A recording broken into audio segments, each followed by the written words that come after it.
I have the distinct honor and privilege to be standing amid the 33 constitutive elements of Mary Ann Unger's Across the Bering Strait.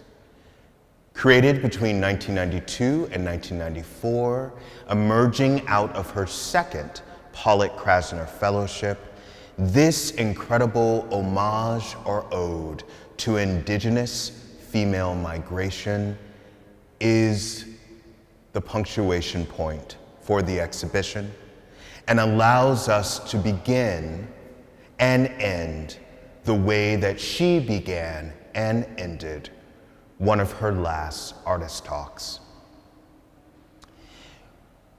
If you remember what I said a little while ago about the ways in which and the how and the why that Shanks, the piece that is now in Wickham's collection, was formed, that same process of welding 1 inch by 1 inch or 2 inch by 2 inch steel rods into an armature, pressing it with her form, and then wrapping and bandaging and swaddling in cheesecloth, and then overlaid with Hydrocal, that is the same process for this work.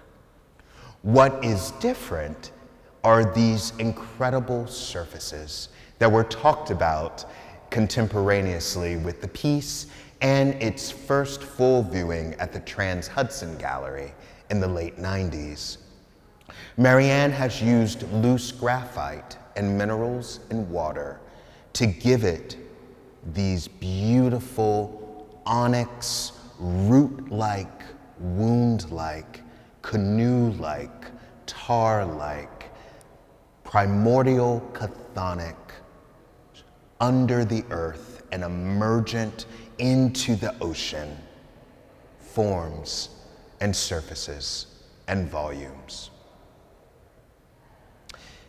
Every entity, every element of this work is cradled and held, pressed and pulled, routed into its base, and it is stable. Each of these 10, let's call them groupings, shall we, of this work weighs well over 100 pounds.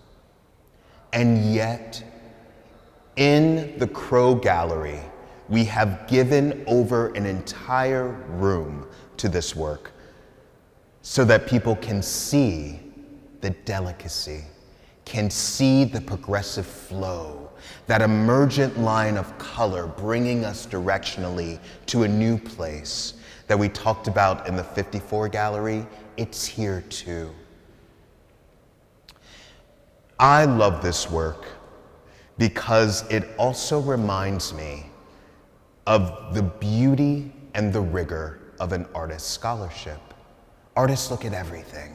They are not bounded by temporal time period or geospatial location. They are deeply invested as makers, as thinkers in both form and ideas with what it means to be a visual object, what it means to ask big questions of their time and even of the past, and how to work that out in form. Mary Ann loved Picasso, particularly the painting Guernica, which for many years of her life was on view at what we call the Museum of Modern Art in New York City.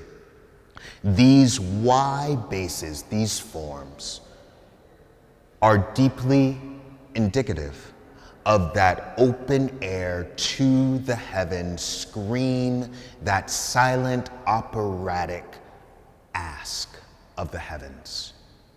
They're also indicative of what we call the orant pose in art history, the open to the skies hands of priests, judges, mothers, fathers, asking the divine for guidance, asking the divine for rain that we now know it kind of came out of the catacombs in ancient Rome. They're also the form of a parent hoisting a child on top of their shoulders and their head. Some of these are more mouth-like. Some of these pillars are more torso-like. Some indicate backs, some indicate levees or ramps or canoes, but always that language, as Mary Ann called it, of the holding and the held, the expressive typography of repeated iterative forms that can vary in width and size, but are stylistically, remarkably always hers. This is Across the Bering Strait.